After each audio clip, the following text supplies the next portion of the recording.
Mövzumuz antidemping, kompensasiya və mühafizə tədbirləri haqqında Azərbaycan Respublikasının qanunudur.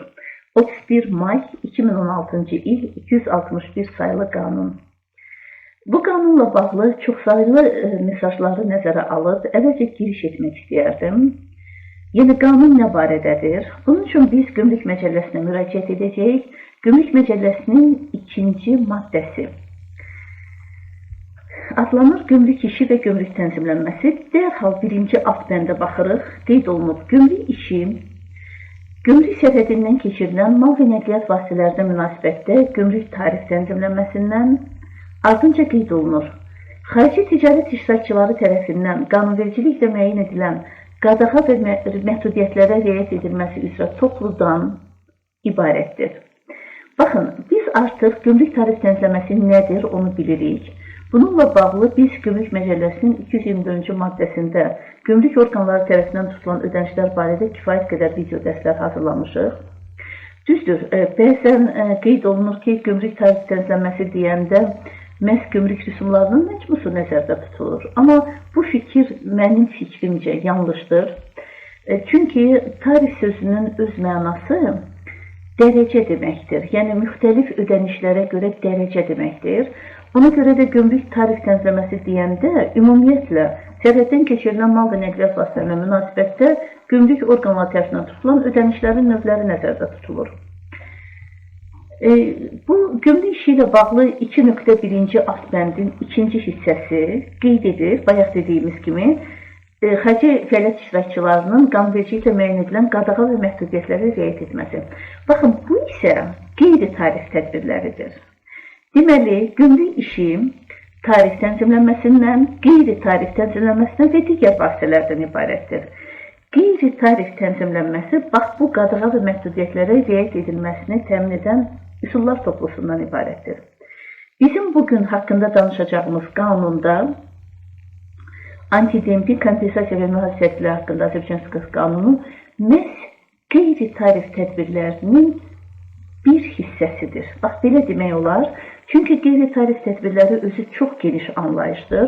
Gömrük sərhədindən keçirilərkən təqdim edilən müxtəlif sənədlər, sertifikatlar, lisenziyalar, ümumiyyətlə sənədlər və bilirsinizmi necə və yaxud hansısa bir əlavə yığılma şərait yaradan halın özü, bax, bunlar hamısı qeyri-tarif məhdudiyyətlərdir.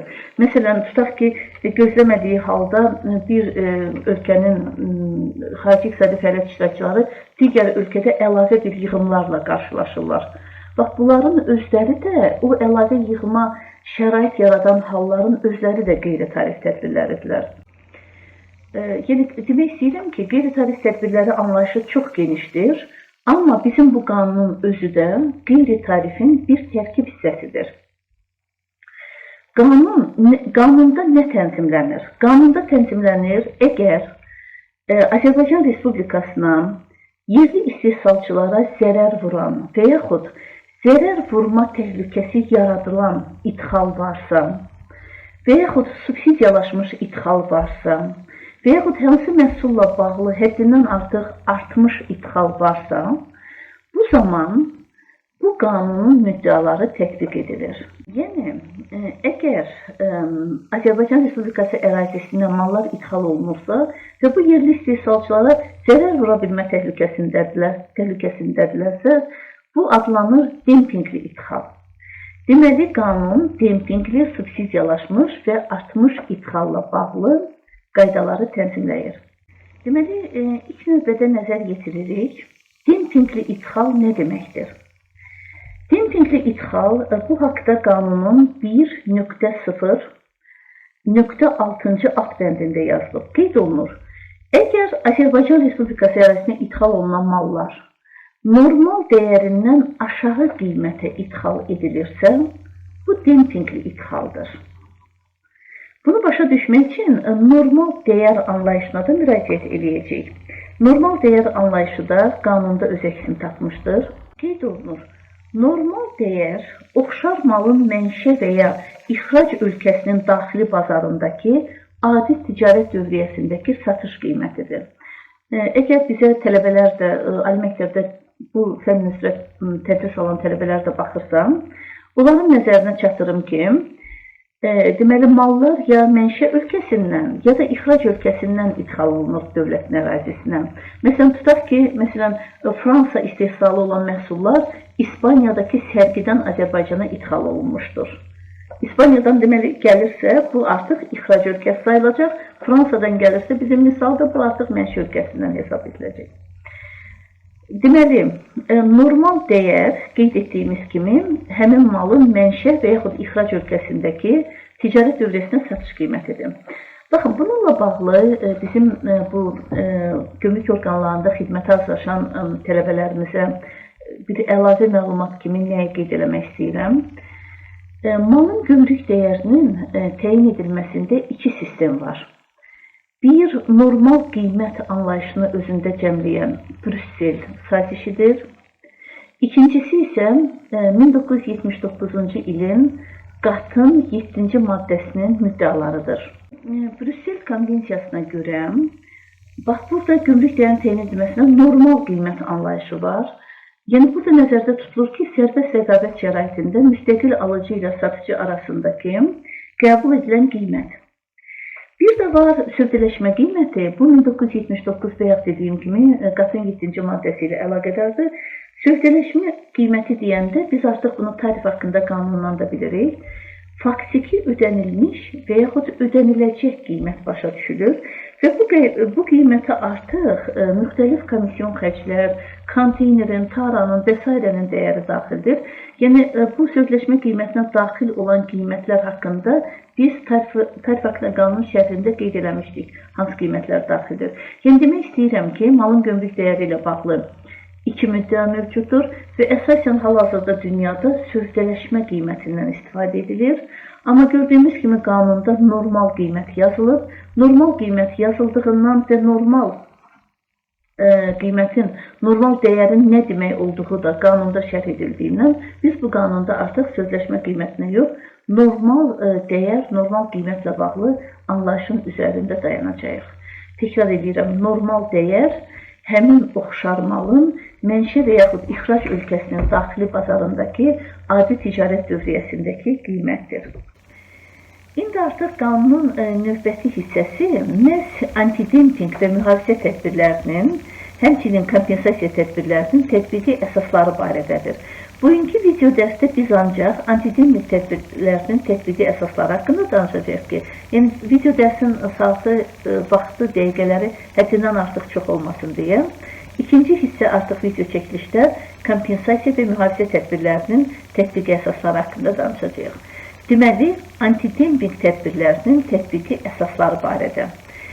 İlk öncə biz 5-ci maddəyə müraciət edəcəyik qanunun, yəni dempinqli ithal necə müəyyən edilir? Artıq bayaq dediyimiz kimi, mallar Azərbaycan gömrük ərazisinə ithal olunan zaman onların ixrac qiymətləri normal dəyərlərindən aşağıdırsa, bu dempinqli ithal hesab edilir. Yəni, fərqi yoxdur, mənşə ölkəsindən ixrac olunursa Azərbaycana və yaxud ixrac ölkəsindən ixrac olunursa Azərbaycana. Bəs indi Azərbaycandakı araşdırma orqanı bunu necə müəyyən edir?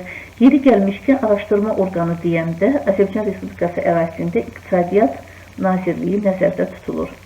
Deməli, araşdırma orqanı bunu necə müəyyən edir?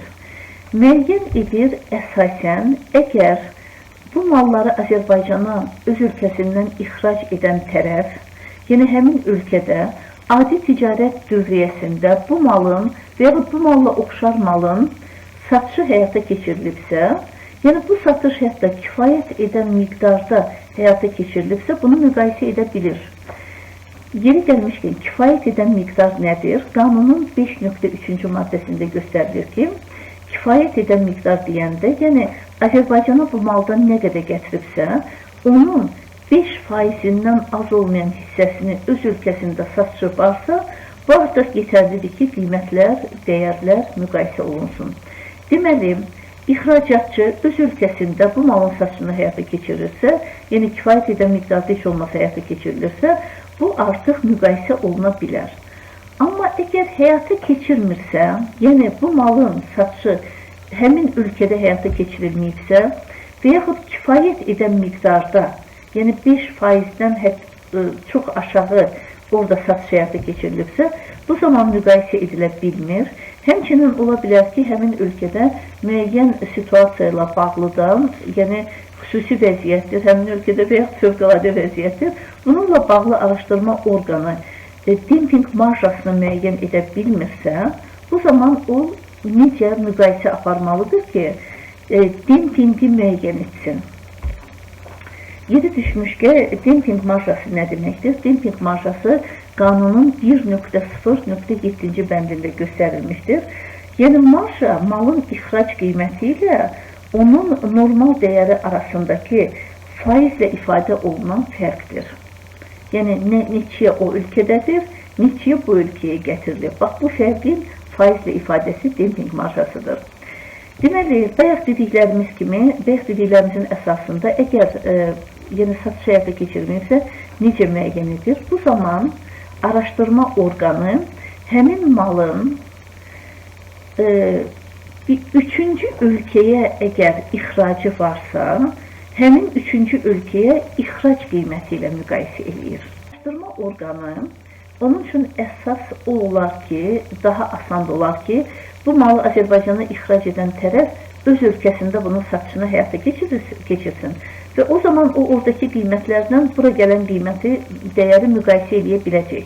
Amma əgər bu yoxdursa, o zaman həmin malın əgər başqa bir üçüncü ölkəyə ixracı olubsa, onun dəyəri ilə Azərbaycana ixrac olunmuş dəyər arasında müqayisə aparıla bilər.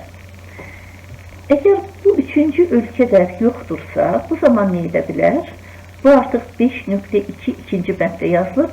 Bu zaman malın öz mənşə ölkəsinin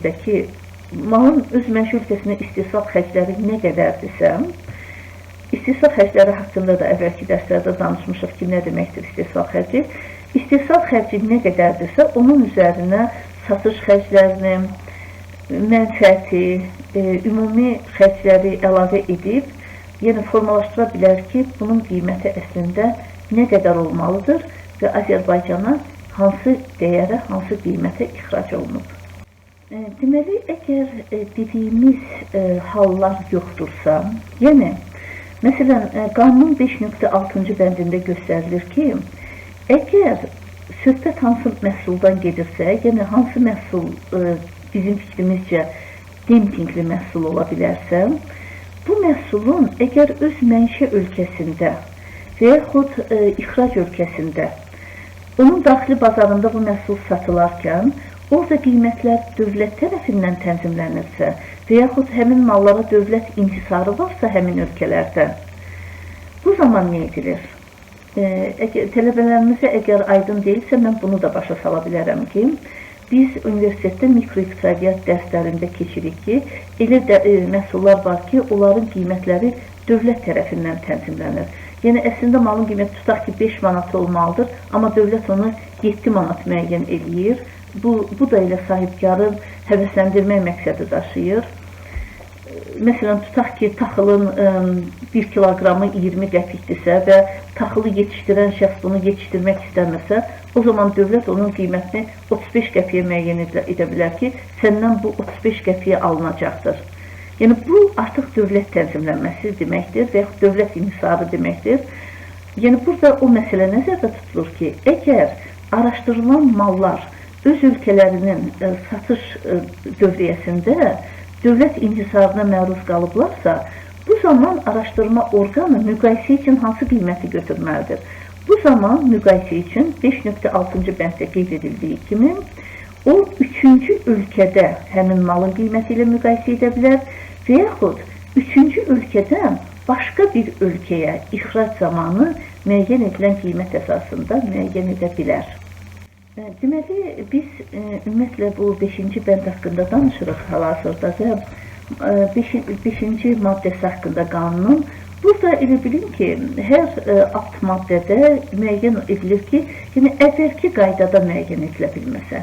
Deməli, biz artıq bir neçə qaydanı dedik ki, bu malın deməli, ixrac qiyməti ilə normal dəyəri arasındakı fərq necə müəyyən edilə bilər və sonuncu dedik ki, üçüncü ölkədən digər bir ölkəyə ixracı zamanı. bu məsələlər də yoxdursa, yəni üçüncü ölkədə satış yoxdursa, üçüncü ölkədən digər ölkəyə ixrac yoxdursa, bu zaman nə edilir? 5.7-ci bənddə qeyd olunur. Qeyd olunur ki, bu zaman əgər yuxarıda dediyimiz şərtlərin heç biri yoxdursa, oxşar malın, deməli, Azərbaycana ixrac olunan, araşdırılan malla oxşar digər malın faktiki ödənilmiş və yaxud ödənilməli olan qiyməti əsasında müəyyən edilir. Yəni, həmin məhsuldan Azərbaycana artıq gəlib əvvəlcə və əvvəlcə gələn həmin maldan o qiymətlə bu malın qiyməti arasında müqayisə aparıla bilər. Bundan başqa, məsələn, 5.9-cu bənddə qeyd olunub ki, əgər malın ixrac qiyməti haqqında, bax, yuxarıda sadaladığımız bu məlumatlar da olmazsa, onda nə etmək lazımdır?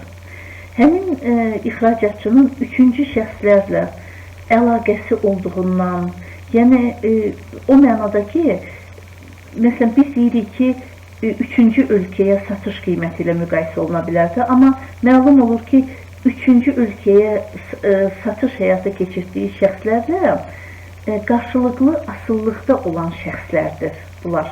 Qarşılıqlı asıllıqda olan şəxsin nə demək olduğunu biz tarif haqqında qanunda artıq izah eləmişik. Yəni, ola bilər ki, onunla müəyyən qohumluq münasibətləri olub üçüncü ölkəyə satdığı şəxslər və yaxud ola bilər ki, üçüncü ölkədəki müəssisə bu müəssisənin distributorudur. Yəni, müxtəlif qarşılıqlı asıllıq ola bilər və bu da qiymətə təsir göstərir. Buna görə qeyd olunur ki, 5.9-cu bəndə, əgər belə hallar varsa və bu haqda araşdırma orqanında sübutlar olarsa, onda araşdırma orqanı nə edir? Araşdırma orqanı araşdırılan malın ixrac qiyməti ilə ithal olunmuş malın müstəqil alıcıya ilkin satıldığı qiymət əsasında hesablayır.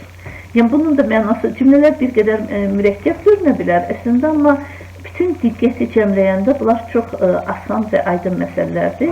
Yəni, nəzərdə tutulur ki, həmin malın dempingli olub-olmamasını müəyyən etmək üçün məhz gətirir heç bir qarşılıqlı asıllıqda olmadığı hər hansı bir müstəqil alıcıya malı neçəyə satıbsa, bax, bu satılan qiymət əsasında bu marja müəyyən edilə bilər, qiymət fərqi müəyyən edilə bilər. Deməli, bu dempingli ithalla bağlı, bu dempingli ithalın müəyyən edilməsi ilə bağlı ümid edirəm müəyyən təsəvvür yarandı sizdə və dərhal 8-ci maddəyə qanuna müraciət edirik. 8-ci maddə artıq demping marjasının müəyyən edilməsidir və bu maddədə bizim yuxarıda dediklərimizə bir növ yekun vurulub və qeyd olunur.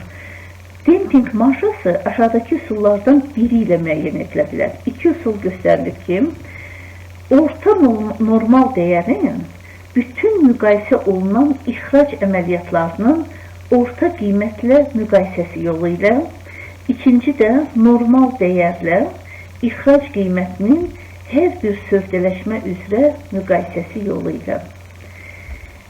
Demping marjası, deməli, demping marjası bizim 5-ci maddədə müəyyən etdiyimiz şərtlərdən biri əsasında müəyyən olunur əslində.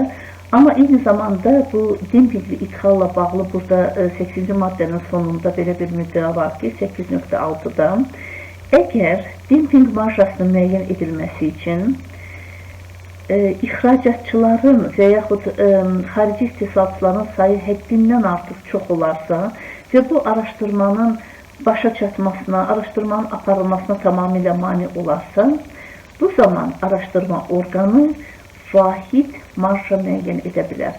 Bunun da mənası o deməkdir ki, yəni həmin məhsulun bir növ ithalı zamanı hansı dəyərlə Azərbaycana ithal olmalıdır. Bax, bunu müəyyən edə bilər. Qalan iki tədbir haqqında kompensasiya və mühafizə tədbirlərinin tətbiqi əsasları barədə növbəti videoda. Sağ olun.